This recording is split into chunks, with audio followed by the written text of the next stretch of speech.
Deus abençoe, que bom que você veio à casa do Senhor nesta noite para juntos conversarmos sobre a palavra do nosso Deus. Nós tivemos a pretensão de ir até o versículo 23 na doutrina anterior e nós chegamos ao versículo 23. Mas tem só algumas coisinhas que eu gostaria de completar e aí estaremos entrando na nova porção de hoje, versículo 24. Então Jesus estava falando que o que contamina o homem não é o que entra pela boca, mas sim o que sai da boca. Aquilo que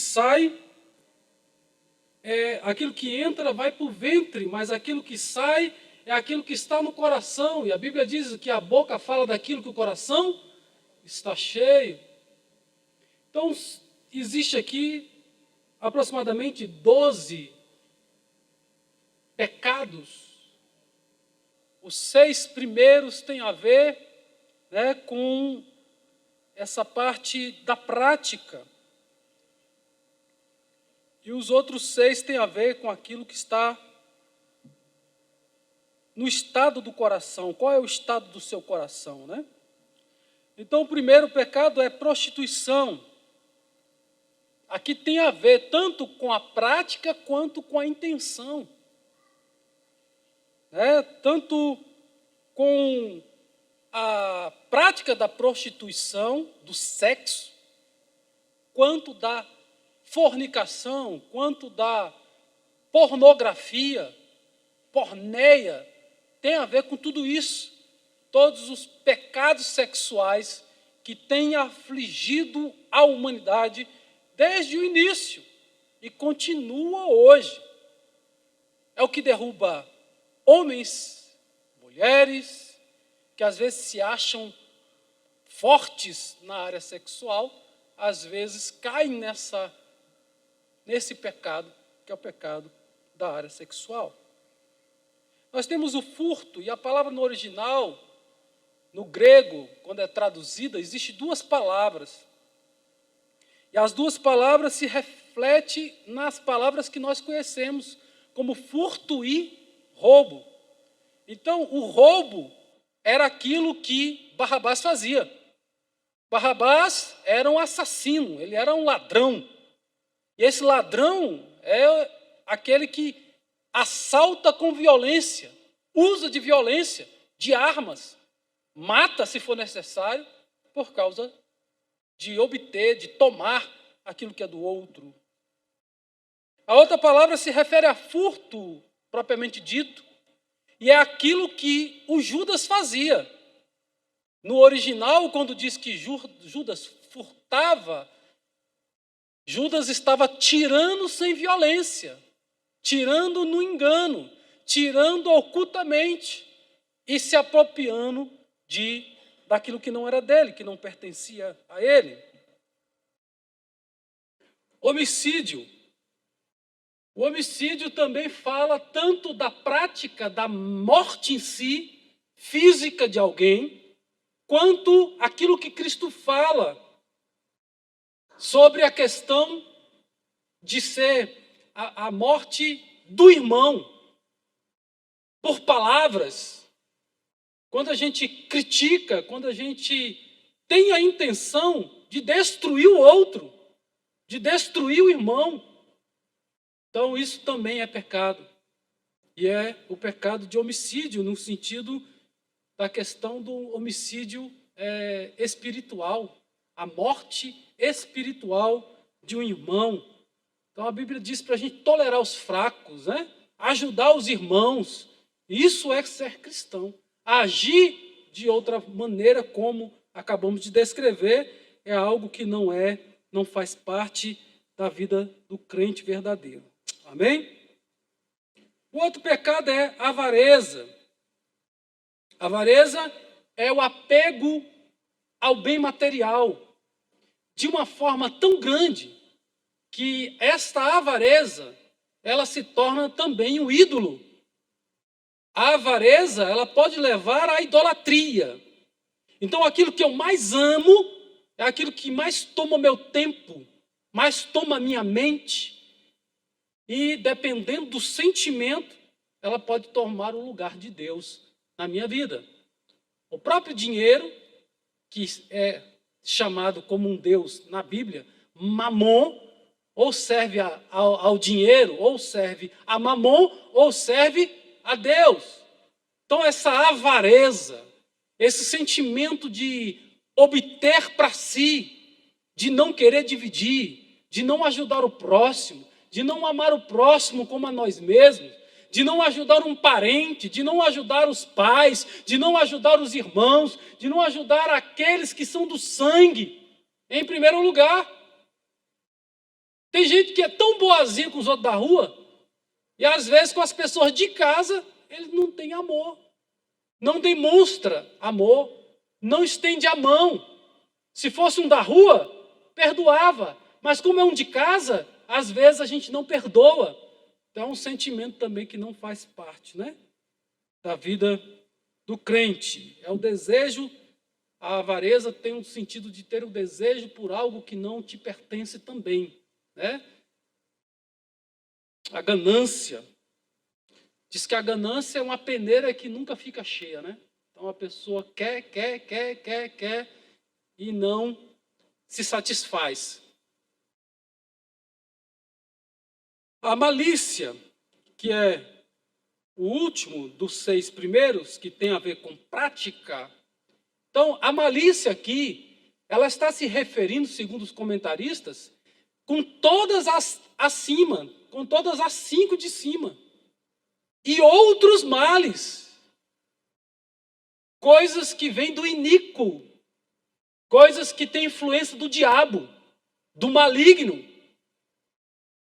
Então, a prática da malícia, tudo aquilo que a intenção por trás é maldosa, a gente tem que tomar cuidado com esse sentimento no nosso coração, amém?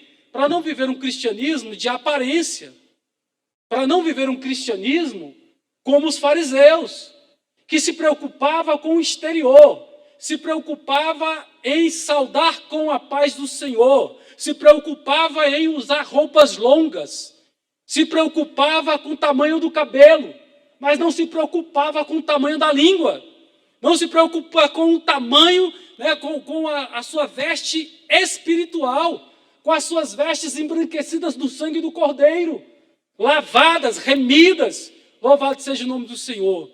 A igreja precisa estar lavada, a igreja precisa estar com vestes brancas, a igreja é a noiva de Jesus. Temos que ter a graça de Deus renovando a nossa vida espiritual. Precisamos alcançar, almejar, desejar uma vida íntegra na presença do Senhor.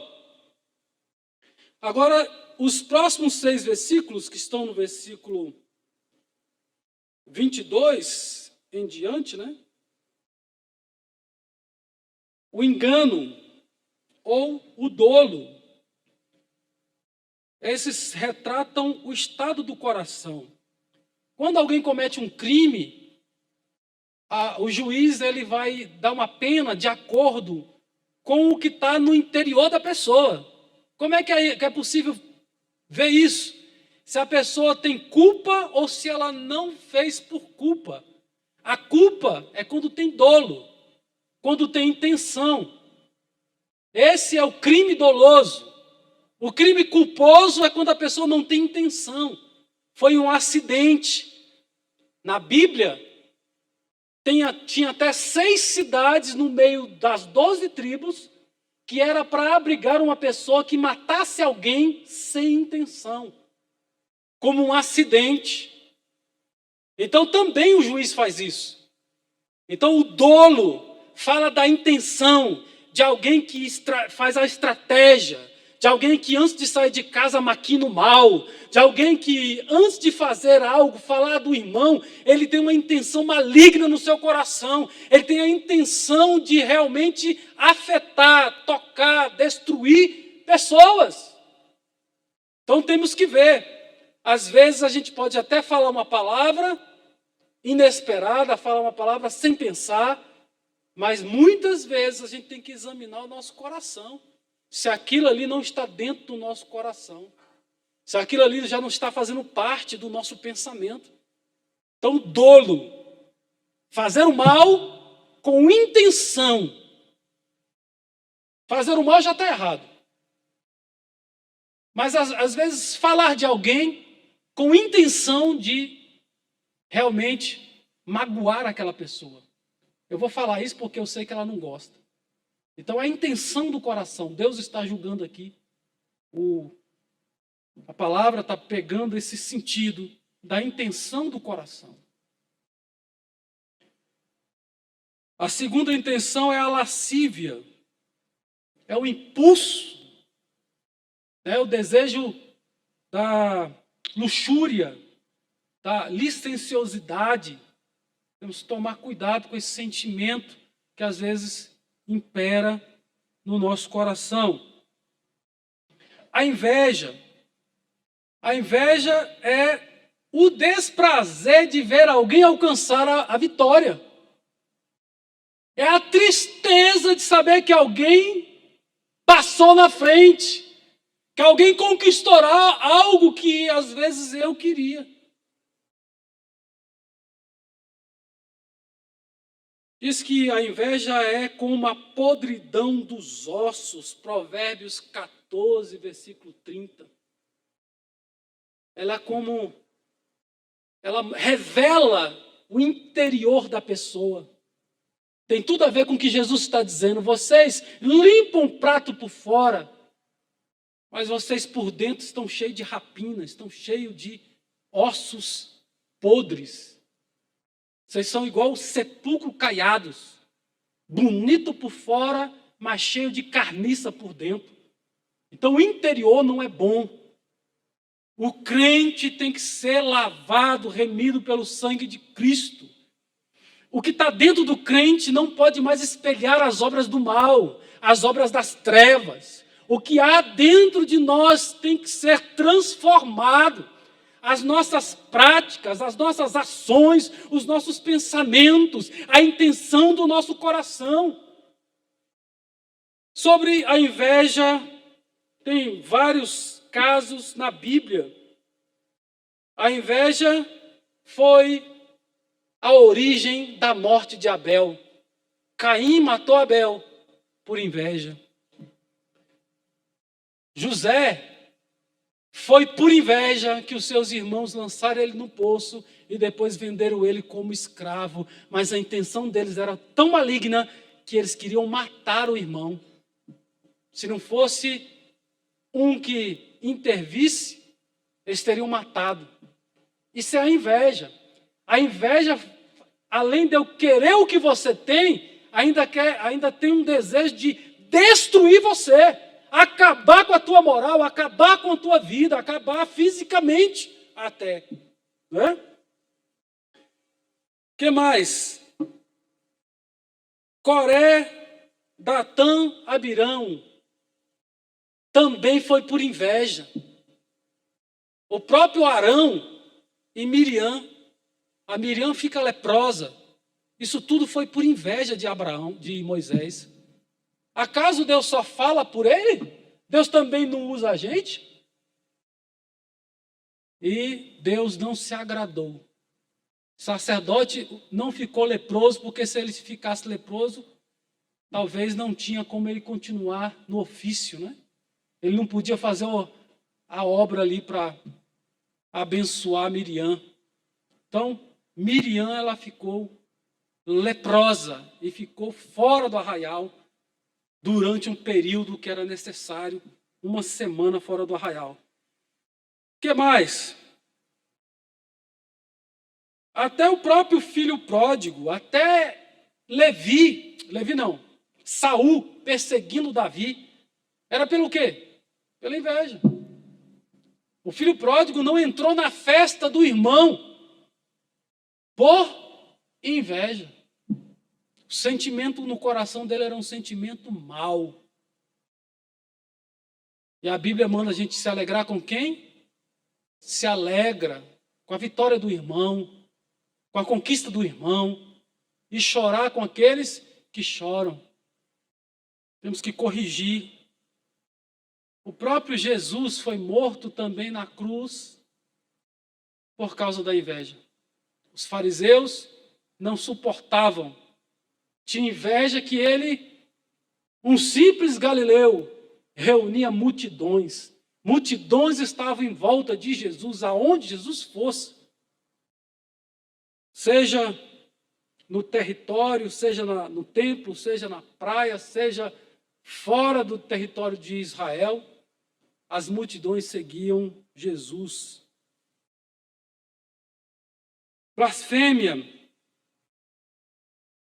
palavras abusivas, difamações, difamação do caráter, fingimento, abrange tudo isso. Uma linguagem desdenhosa, insolente, soberba, a tendência maligna de imaginar que você é melhor do que o outro. Achar-se melhor do que o outro. E por eu achar que sou melhor, eu trato a pessoa de uma forma que ela não merecia. Porque eu me acho superior, mas a Bíblia manda eu pensar no irmão como o irmão sendo meu superior, e não eu sendo superior a ele.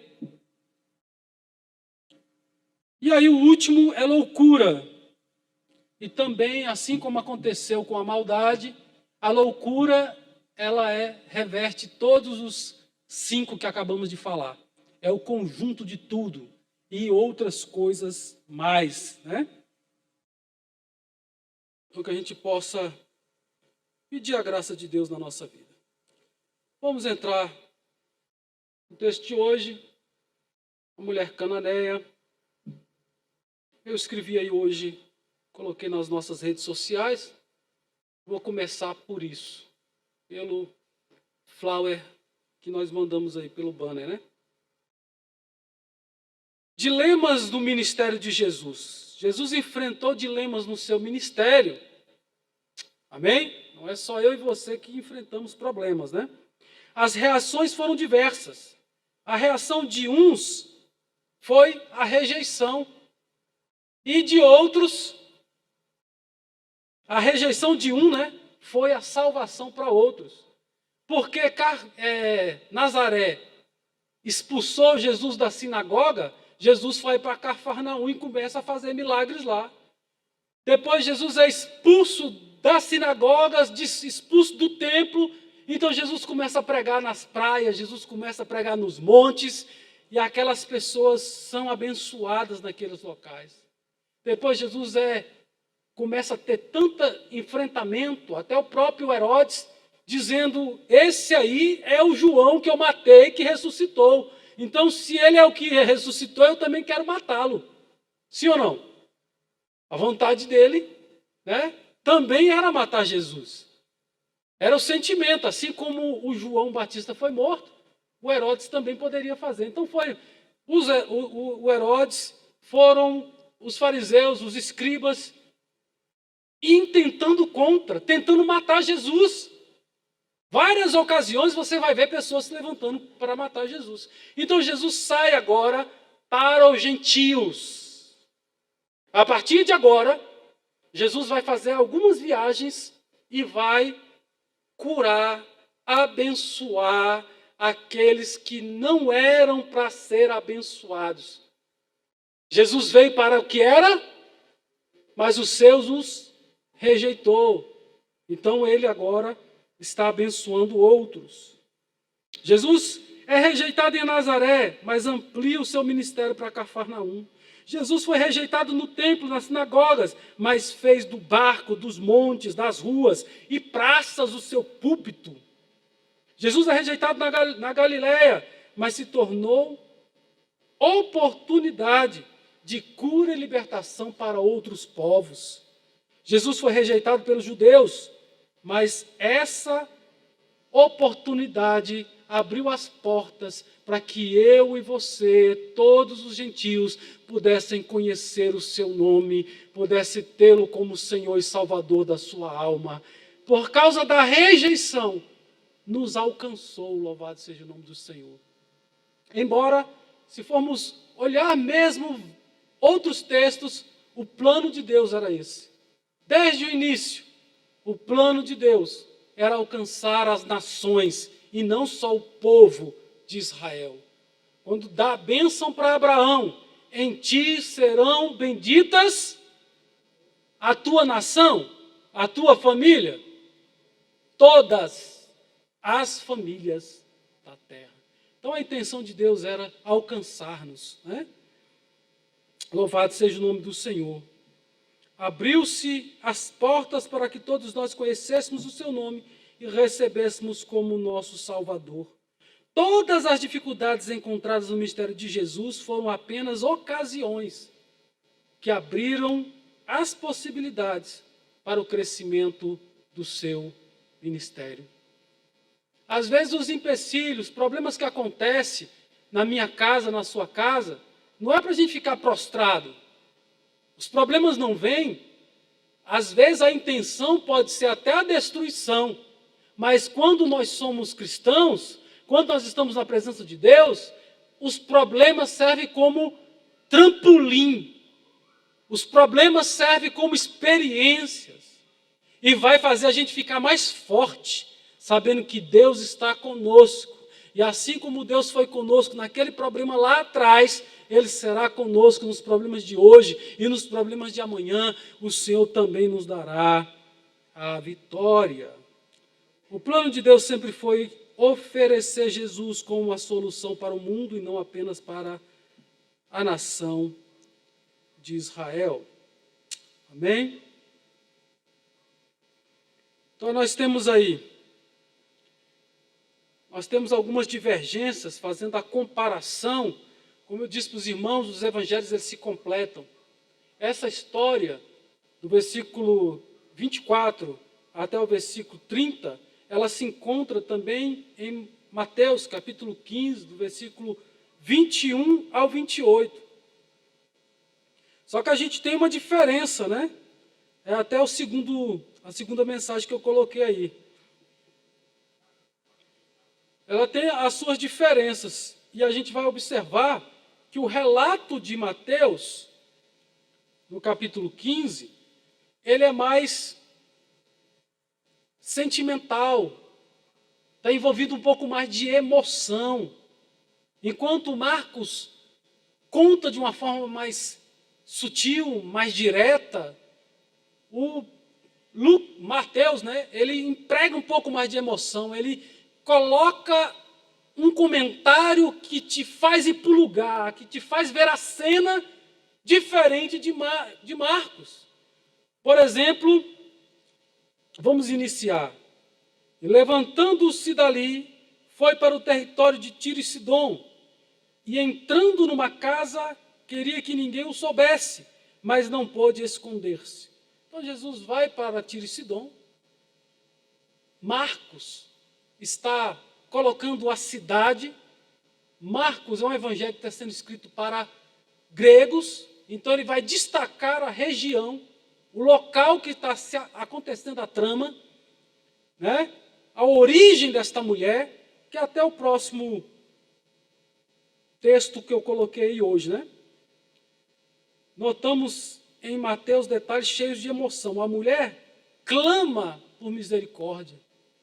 Aqui, no livro de Marcos, você não vê ela clamando, pedindo a misericórdia, usando as palavras, embora a gente percebe que ela está clamando a Deus por misericórdia, pela bênção de Deus, pelo favor de Deus.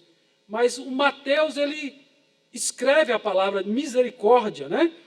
Ela chama Jesus de Senhor, ela chama Jesus de filho de Davi, ela ouviu falar de Jesus. A palavra de Deus já começou a germinar, a semente do Evangelho já começou a brotar, já fazer efeito no seu coração. Se você conhecesse Jesus, mas que Jesus? De Nazaré, mas quem é? É o filho de Davi, ele é judeu. E aí foi falando para ela, ele cura, ele faz milagres.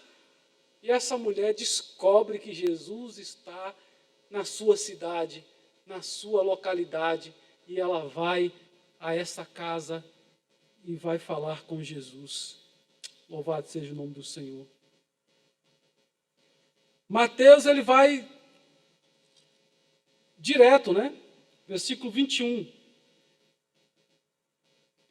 Eis que uma mulher cananeia. Os cananeus tinham uma certa dificuldade com o povo judeu. Então, o judeu tinha uma certa reserva contra este povo.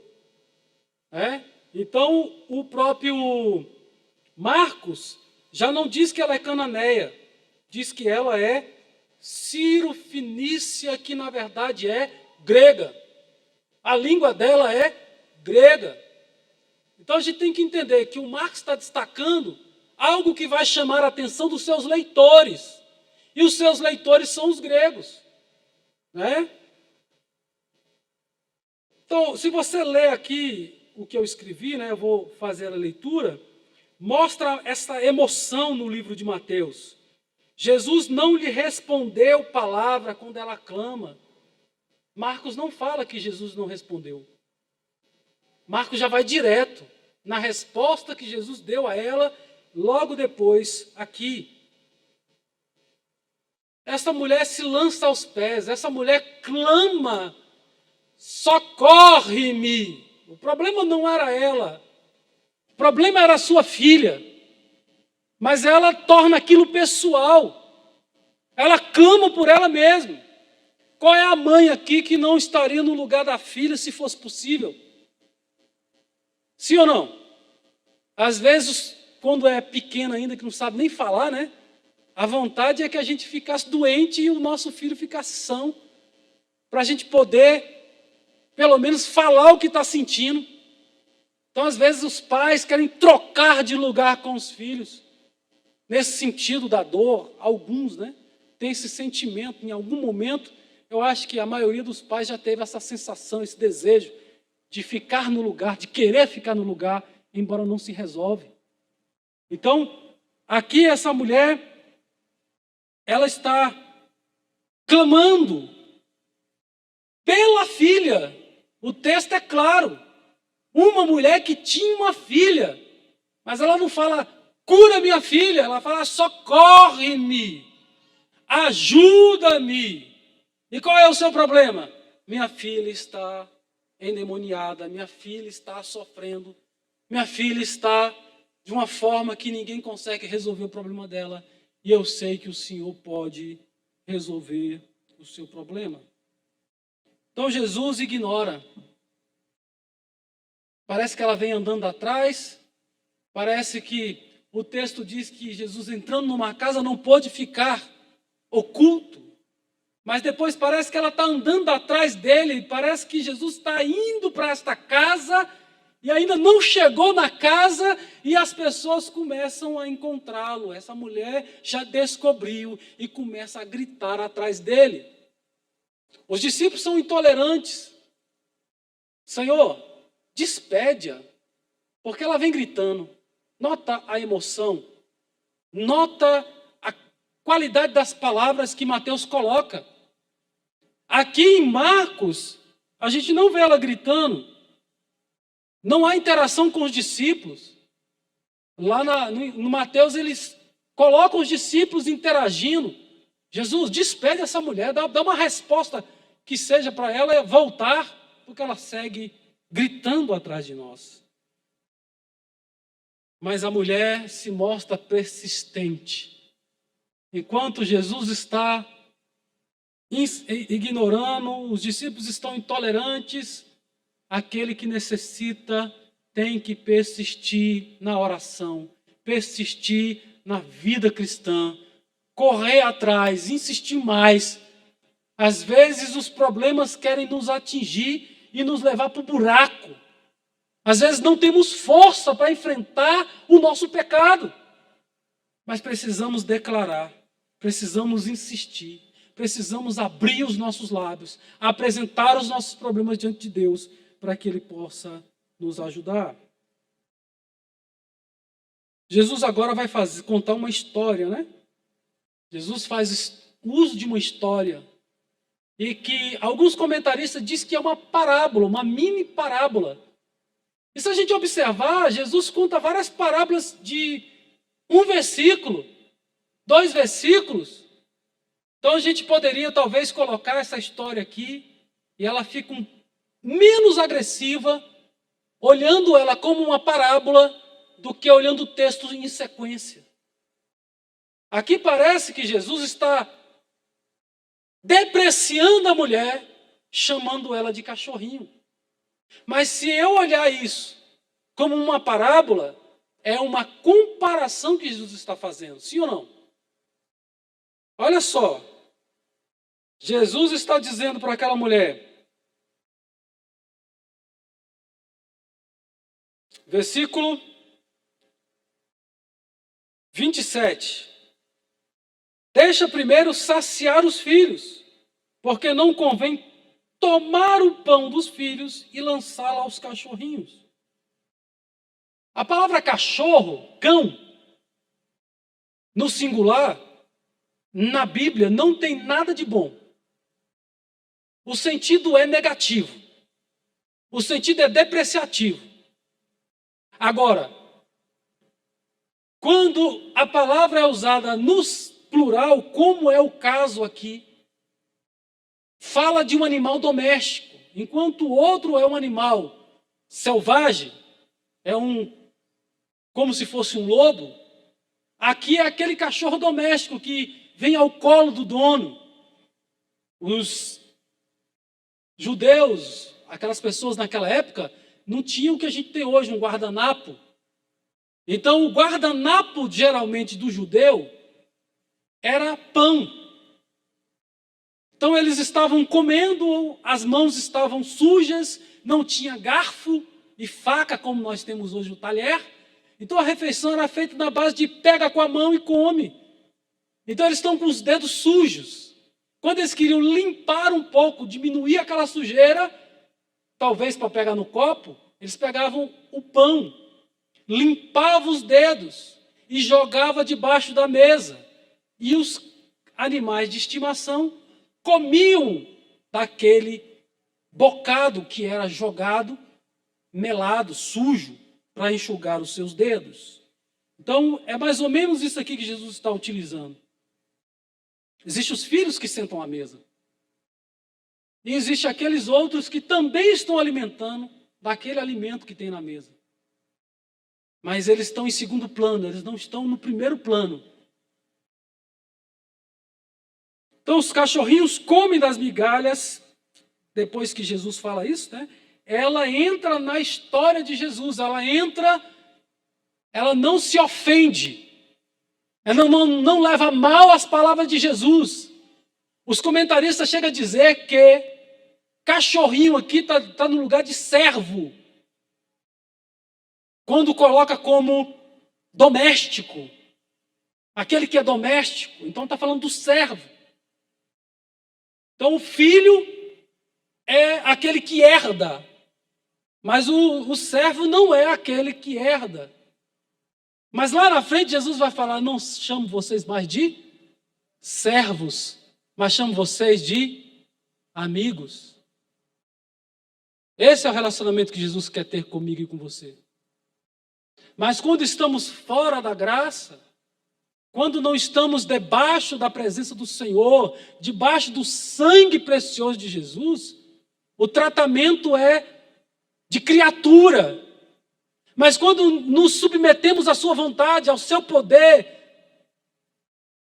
à vontade do nosso Deus, quando permitimos Ele nos corrigir, Ele nos trata como filhos. Louvado seja o nome do Senhor.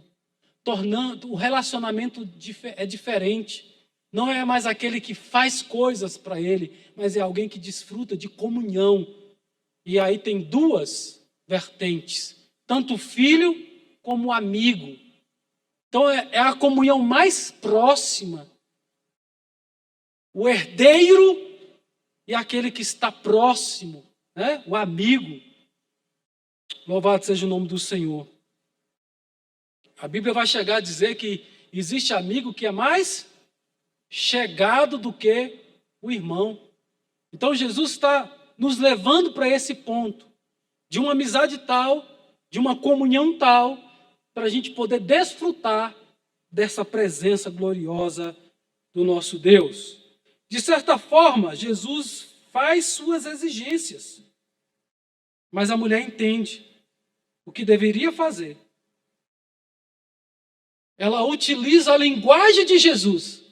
Jesus disse: não é certo tirar pão dos filhos e deitar para os cachorros, deitar para os cachorrinhos. Aquela mulher, como eu já disse, não se ofende. Ela diz: Senhor, os cachorrinhos comem da mesa do seu Senhor, comem das migalhas que caem da mesa do seu Senhor. Aleluias. Eu já falei para os irmãos algumas vezes, né? E eu não consigo ler esse texto e não lembrar daquilo que aconteceu comigo, né? Eu estava com meu filho no hospital, morrendo, já 30 dias no hospital, já estava quase saindo, deram um remédio para ele para fazer exame de olho, que é o David Haref, e ele morreu. Já nasceu com dificuldade, já nasceu com 6 meses, já nasceu cheio de problema. Para respirar tinha que ter oxigênio. Então, estava fraquinho. Quando ele está quase para mandar a gente embora, a mulher deu um xarope para anestesiar e ele simplesmente faleceu. Tiveram que fazer manobra de ressuscitação, né? Então, depois da manobra de ressuscitação, ele já foi de volta de novo para o oxigênio. Ele já não estava usando o oxigênio, já tinha mais de uma semana. Voltou de novo para o balão de oxigênio, para aqueles equipamentos que põe na cabeça do bebê. E ele já colocaram aquela sonda de novo. Foi uma agonia. E eu estava visitando uma igreja de um pastor, um amigo meu, pastoreava lá no Gama. Então, eu pastoreava uma congregação e ele pastoreava outra. Então, a congregação que eu pastoreava foi visitar dele. E lá ele falou assim: você vai pregar. Nesse dia que meu filho foi entubado novamente e que meu filho estava para morrer. E eu com aquele sentimento de não conseguir, né? Colocar as ideias no lugar. E aí ele falou assim: você vai pregar. Eu falei assim: vou não. Eu não tenho condições. Aconteceu isso, isso, isso. Ele falou assim: você vai pregar. Eu falei assim: eu não vou pregar porque eu não consigo. Ele falou assim: você vai pregar. Aí eu falei assim: não tem jeito mais, né? Eu não estou conseguindo dissuadir meu amigo. E aí eu fiquei quieto e assumi e fui pregar. Então, humanamente falando, eu não tenho o que falar. E aí eu comecei nesse texto. E aí eu estou falando desse texto, versículo por versículo, só contando a história. E quando eu cheguei nesse versículo, que essa mulher disse para Jesus: Jesus, os cachorrinhos comem das migalhas. Irmãos, poucas vezes Deus falou tão claro no meu coração. Esse dia foi um. Deus falou no meu coração muito forte: o seu filho vai sair daquele hospital. Seu filho não vai morrer. Eu não tenho migalha para dar para filho. Você é meu filho. Você não é um cachorro. Irmão, não foi uma emoção.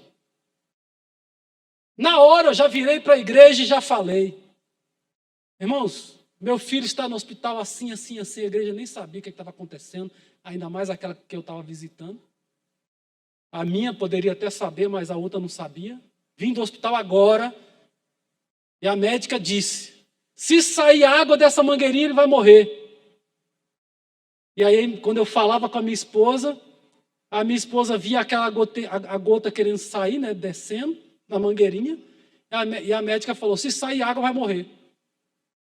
Mas existe alguém que dá a última resposta. Tem alguém que faz milagre. Se viver, vai ter problema na cabeça. Senhor, o Senhor faz a obra completa. Senhor, o filho meu é teu. Se o Senhor me der, eu quero perfeito. E aí a gente cria uma fé que não tem de onde vir, a não ser dele. É ele que dá a fé. Olha só que coisa linda.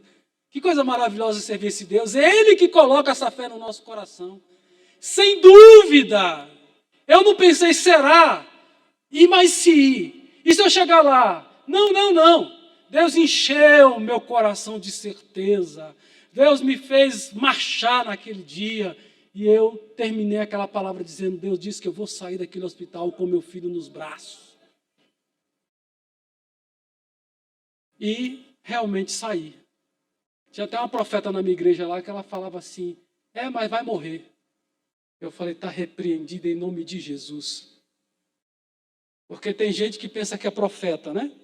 Mas quando é da carne, é só nisso que dá. Quem falou comigo foi Deus. Eu ouvi a voz de Deus. Na verdade, não é a voz. É uma certeza dentro do coração. Você já sentiu isso? Eu não ouvi no pavilhão, nos ouvidos, mas é uma coisa dentro do coração. É uma certeza, é uma convicção. É a fé que Ele colocou, a fé para cura nesse momento no meu coração. E Deus curou meu filho, louvado seja o nome do Senhor. E essa mulher, ela também não recebe menos do que o milagre. Ela não recebe migalhas. Ela recebe a cura da sua filha. Jesus se admira. Lá em Mateus ele diz, ó mulher! Aqui em Marcos não tem essa expressão. Não tem emoção na fala de Jesus. Grande é a tua fé. Jesus se admira da fé daquela mulher. Enquanto dentro do povo de Deus, eles estavam rejeitando Jesus. Como pode um carpinteiro fazer essas coisas? O que ele faz é maravilhoso. O que ele está fazendo realmente são sinais encantadores. Estavam maravilhados o pessoal de Nazaré. Mas dentro do coração eles começaram a murmurar. Não é possível que um carpinteiro, a gente conhece ele, a gente conhece a sua mãe, a gente conhece o seu pai, os seus irmãos. Não é possível ele fazer isso. Então, mas lá no meio do povo que não era cristão, uma mulher cirofinícia, uma cananeia, uma que muitas vezes tinha confusão com o povo dele, agora foi alcançado pelo poder de Jesus, foi alcançado pela voz de Jesus, foi alcançado pelo testemunho de Jesus, foi alcançado pela palavra transformadora, mesmo passando por essas dificuldades, mesmo sendo comparada na melhor das hipóteses, como nós narramos hoje, apenas como uma serva, apenas como um escravo, mesmo na melhor das intenções, sendo colocada como um escravo, ela aceita aquilo que Jesus fala, e porque ela aceita o que Jesus fala, a sua vida é transformada. Vale a pena ouvir a voz de Deus, vale a pena obedecer os seus mandamentos, guardar a sua palavra no nosso coração, faz efeito. Deus cuida de nós, Deus cuida dos nossos filhos. Aqui ela alcançou aquilo que ela veio buscar. Jesus sabia o que ela veio buscar. Vai embora, pode ir, tua filha já foi curada, já foi feito o que você queria, o que você veio buscar, você não voltará vazia, mas voltará alimentada, louvado seja o nome do Senhor. O foco do livro de Marcos é a região, né? Quer dizer, de Mateus, né? É fazer essa diferenciação entre filho e servo, entre filho e cachorro. Mas Marcos, ele quer mostrar que na mesa do pai tem abundância. Na mesa do pai, alimenta filho, alimenta o servo, alimenta o cachorro, alimenta os necessitados. Aqueles que têm necessidade, que vão até Jesus, alcançam a misericórdia e a salvação. Louvado seja o nome do Senhor. Embora a prioridade era saciar os filhos, não excluía os servos ou os cachorros, ou os gentios. Amém? A palavra de Jesus nos alcançou. Louvado seja o nome do Senhor. Então essa mulher recebe esta vitória para a honra e glória do nome do Senhor. Esta posição em que a gente não ataca utilizando o cão, como tratando aquela mulher como uma cadela, simplesmente, apenas como desprezo, ela vai de encontro com o texto anterior, com o texto anterior, que os fariseus eram religiosos, se preocupavam com o exterior, falavam bonitinho, mas dentro do seu coração tinha maldade. E Jesus não era assim.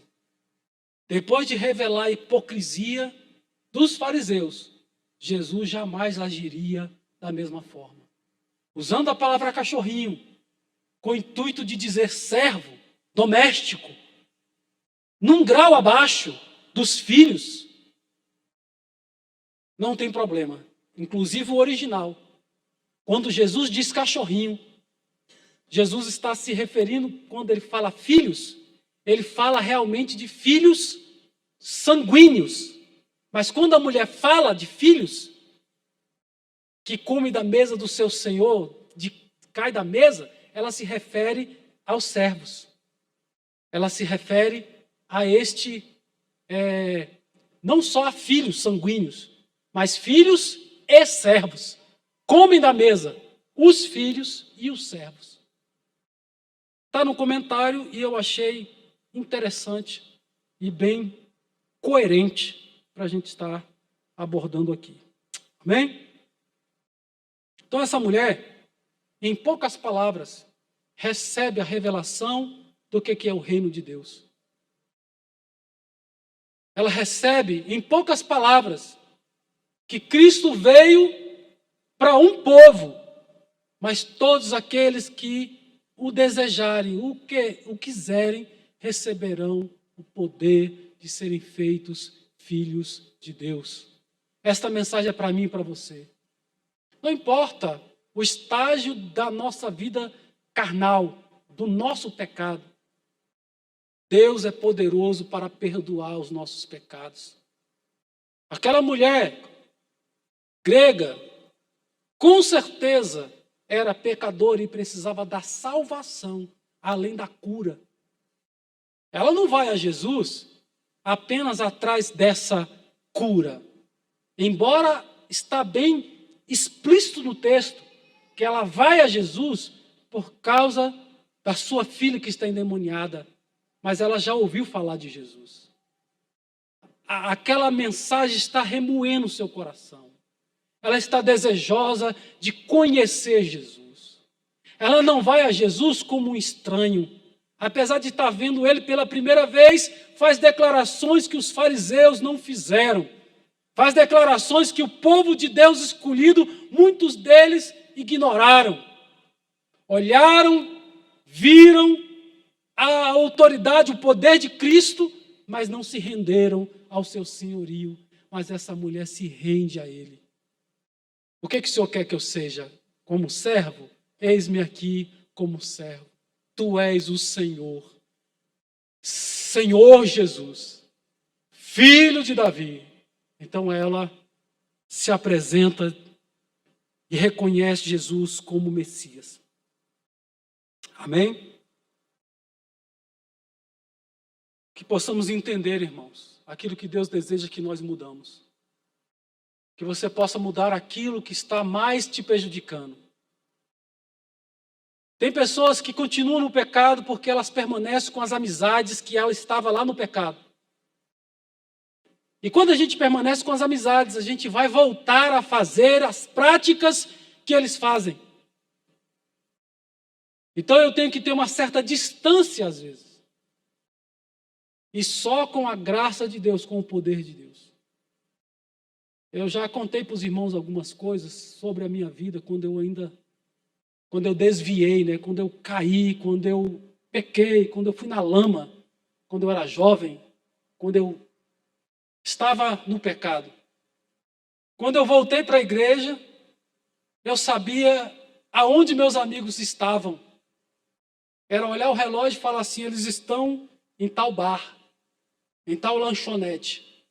Acabando o culto, eu saía e ia parar lá no bar. Até envolver numa briga. E eu consegui entender, não é aqui o meu lugar. Às vezes foi necessário até um reboliço para que eu não tivesse mais vontade de sair procurando os meus amigos.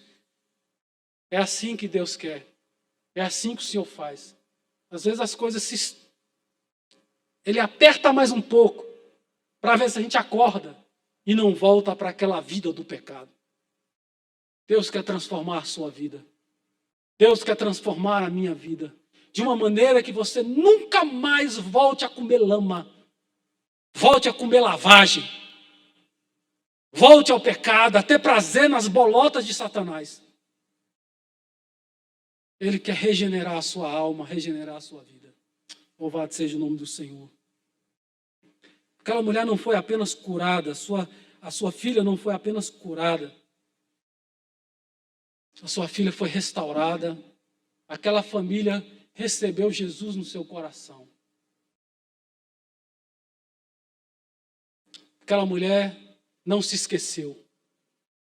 Naamã, que não era do povo de Deus e foi curado da lepra, quando ele estava indo embora, ele falou assim, eu quero levar a terra daqui. Ah, mas para que isso, rapaz? Não, eu quero colocar lá na minha casa e eu quero ajoelhar nessa terra, porque aqui tem um Deus verdadeiro. Lá na minha terra, eu vou precisar de entrar na casa do ídolo do meu rei. Mas eu quero que o Senhor ore por mim já para que eu seja desculpado. Porque o meu Deus agora é o Deus dessa terra. E ele leva essa terra para ele orar, sabendo que Deus estava.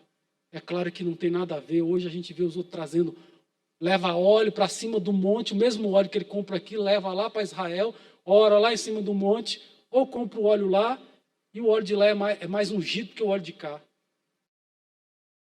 Pega os seus problemas, escreve num papel, dá para eles, eles levam lá para o monte, queima lá no monte, e você vai ser abençoado porque eles foram lá. Isso é idolatria, né, irmãos? Temos que tomar cuidado. Não sei por que eu entrei na do Naamã, mas para mostrar para os irmãos que Naamã não quis mais servir o Deus dele quando ele foi alvo da cura do Deus de Israel. Agora essa mulher também é alva, né? Sua filha é alvo da cura, da bondade, da misericórdia do Deus de Israel. E por isso ela também, no meu entendimento, depreendendo do texto, né? Ou depreendendo de outras histórias, trazendo uma compreensão, a gente pode dizer, né, que ela não recebeu apenas uma migalha, mas a obra poderosa de transformação também do Espírito Santo de Deus. Então a mulher foi curada, essa mulher foi abençoada. Versículo 31 ao 37, nós temos uma outra história, que é a história de um surdo, alguns dizem surdo e mudo, aqui ele é surdo e gago. Aqui o texto diz que ele falava com dificuldade. Quando Jesus ora por ele, aqui ainda tem esse primeiro versículo aí do 31. Tire-Sidom é lá perto de Decápolis, né? Mas ele desce até o Jordão, ao Mar da Galileia, depois ele vai para Decápolis. E Jesus vai fazendo essa caminhada aí, voltando e indo para a terra dos gentios. Decápolis são 10 cidades que receberam esse nome, cidades que eram governadas, acho que pela Síria na época. Se não estou enganado, né? Então, o milagre aqui, o que está acontecendo? Ele era surdo e falava com dificuldade ou dificilmente. Esse texto só está no livro de Marcos, então é exclusivo material de Marcos. Rogavam-lhe que impusesse as mãos sobre ele. Então Jesus vai colocar as mãos sobre ele. Jesus coloca as mãos nos olhos daquele homem, né? E aquele, na orelha, né? E aquele homem, são abertos os seus ouvidos. E Jesus toca a sua língua, cospe e toca a língua deste homem. Então os problemas, ele tinha tanto problema no ouvido quanto problema na sua dicção. E Jesus usa a palavra efatá, que significa abra-te ou abra-se. E os ouvidos são abertos e a língua é desenrolada, desacorrentada, e aquela língua volta a falar sem problema nenhuma. A prisão da língua se desfez e falava perfeitamente. Amém? Esse é o seu Deus, esse é o Senhor Jesus, que faz milagres, que fez milagres e continua operando no nosso meio. Ele é aquele que nos dá capacidade para ouvir a sua voz. Vamos trabalhar esse lado espiritual. Quando o próprio Eliseu está com o exército da Síria em volta da sua casa, ele vê os anjos de Deus. E aí o seu servo fala: meu senhor, o exército está em volta. E ele falou assim: mais são os que estão à nossa volta. E pediu para que Deus abrisse os olhos espirituais dele. E ele viu os cavaleiros e viu os anjos que estavam ao redor. Louvado seja o nome do Senhor. E o número deles era maior do que aqueles soldados. Que Deus possa abrir também os seus ouvidos nesta noite. Que a palavra de Deus tenha um novo sabor aos seus ouvidos. O ouvido degusta as palavras. Então, que as palavras sejam degustadas, nesse sentido de você entender a palavra, guardar a palavra, saborear a palavra de Deus, guardar a palavra de Deus, reter a palavra de Deus. Em nome de Jesus, se há algum impedimento que atrapalha você de escutar a voz de Deus, de escutar a palavra do Senhor, que os teus ouvidos sejam abertos nesta noite em nome de Jesus. E que você venha ouvir, aprender e depois falar desse Deus. Louvado seja o nome do Senhor.